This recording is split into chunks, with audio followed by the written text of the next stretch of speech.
Humanity was the laughingstock of the universe. They were short, ugly, unimpressive creatures, gestation periods too long to be a swarming menace of sheer numbers. No razor claws, armored shells, or horrible poisons. Even their intellects, the things they themselves prized over all else, were merely average in the grand scheme of races. Nothing they made could come close to the technological brilliance of the Tshirt or Thala, the efficiency of a Tofur, or the beauty of Avuri. So we, the collective galactic community, simply laughed at them. We gave them the basic communication devices all races receive when they become post-FTL, and left them to their own devices. We gave them the standard warnings, not to fuck with other post-FTL races or we will annihilate them.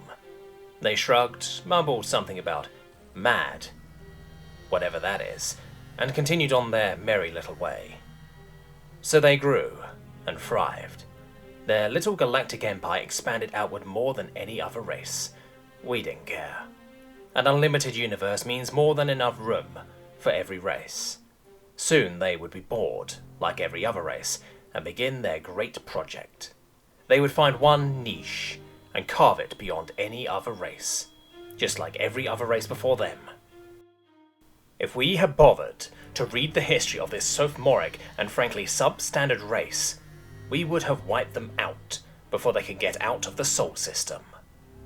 No other race had the concept of tenacity. While other races were so efficient, they had never encountered resistance, even on their own planets. Humans did not. While every other race saw their native environment as a plaything, from the word go, humans had struggled since coming down from the trees they used to call home. The one thing humans had over anything else was they never, ever gave up. They would run after their prey, never catching it. Until, that is, their prey laid down and died from exhaustion. While every other race saw virtue in nothing else but ease of life, human mythologies universally condemn hedonism. Excess pleasure was a sign of weakness, paradoxically. Their heroes, the archetypes that thrived from the first intelligible sound from their throats until now, has been those who seek challenge far beyond their abilities. The lone human standing against entire armies, against fantastical creatures, against another human who has been corrupted by that dreaded efficiency and now holds power meant for gods. Their religions all masturbating over how powerless and helpless they are against a being beyond their comprehension. Their horror stories not focused around losing their power, like every other sensible race, but set up against an enemy that is even more tenacious than themselves.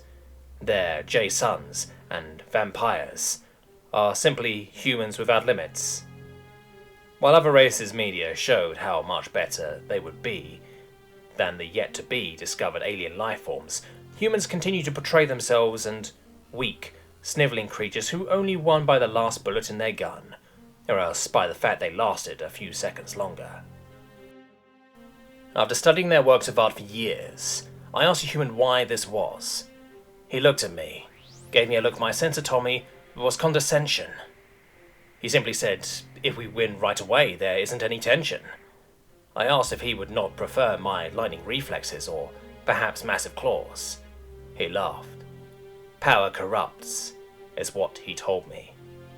So foolish we were, content to sit upon our mountains, that when we first encountered them, we were shocked. It was like an opposing universe alliance, one built on conquest and rage, the complete counterpart to our guarded but peaceful community. Their fangs were just a little bit sharper, their brains a little bit better, their muscles a little bit stronger. We were now the weaker side, outmatched in every way. We had no idea what to do. It was called the 20-second war because that's how long it took for our generals to decide that fighting was useless and that we would be destroyed either way. We might as well enjoy our last few minutes. This baffled the humans. While we gorged ourselves on the finest foods, they prepared. While the races in our council went extinct, one after another, humanity scavenged the enemy ships who were accidentally hit by friendly fire. while we fled our planets, retreating further and further so we could live in excess a little longer. They entrenched themselves into a line. Humans took the weapons we had devised when we needed to keep up with our neighbours. Only one really had any impact on them. The humans called it an EMP on steroids. All technology was rendered useless except for the most primitive of kinetic weapons. The only problem no one could really fix about it was it hit friendlies as well. It wiped us all back to the primitive pre-FTL ages. In such a state, we stood even less of a chance. The humans didn't care. The massive beasts of Yosothoth 11 shredded their front lines, while they pelted their armor hides with metal slugs. While their generals were always at a disadvantage due to worse military engagements, the humans made sure every acre of land was fought for tooth and nail. Every single last human fought past any reasonable member of another race would. The last cry of every human commander was, "Hold the goddamn line." Humans, in the number of untold trillions, sacrificed themselves in what they would later describe as routine acts of war heroism. Eventually, though, the enemy slowly crept forward over their home worlds. Eventually, they pushed all the way back to the human capital world, the last planet belonging to the humans that could put up any fight. Earth. We had all long retreated back, but watched the transmission with fascination. The cold, metallic voice of the translator rang out in the capital of Earth, addressing the last bastion for hope for humanity. "Humans, you have proven your worth to us. Lay down your arms and accept your place as our servants. Your courage is adequate." There was a long silence in the human capital. We all awaited their response. The losses on both sides had been massive. The humans, for all their faults, had managed to wipe out over half the races that had made up the enemy. They had earned their place. I wouldn't be lying if I said we all weren't jealous, furious that this race of bald monkey people had been deemed worthy, but not us. The radio transmission crackled back to life. "No, we find your courage lacking." Then, the lines went dark. Instead of the dying hum of the EMP on steroids, there was a sudden burst.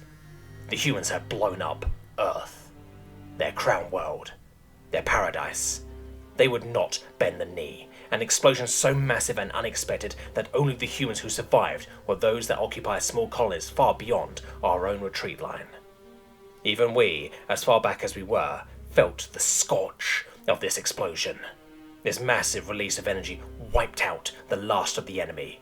But humans had paid a sacrifice far greater than any we could have fathomed. Their entire galactic history, now reduced to a few scant colonies. Yet on their communication lines, they were cheering. "It worked! It worked! We killed them all!" We were dumbfounded. Billions, trillions of colonies beyond the reaches of space we had bothered to look. They all lit up like a shower of sparks, all previously dark under strict orders never to use detectable technology until they were sure of the enemy's defeat. They carved their niche. They were a phoenix, something with endurance beyond what we anticipated. A comm request came through to the High King. We opened the line. He spoke in our universal tongue. "I am the leader of the United Space Colonies of Humanity. In the 23 minutes it took for you to realize what happened to our home, we have evaluated you." The High King simply had no words. "These are the niches of man, whereas you are content to live your short, insipid lives. We will become greater." The broadcast inspired fear in our people. Was the enemy of the enemy really our friend? "Yes, we have evaluated you. Those who are smarter, those who are stronger, we find you lacking." We braced for the declaration of war. We would wipe out your cowardly asses with them, but frankly you don't present enough of a challenge for us. Humans were the laughingstock of the universe. Once.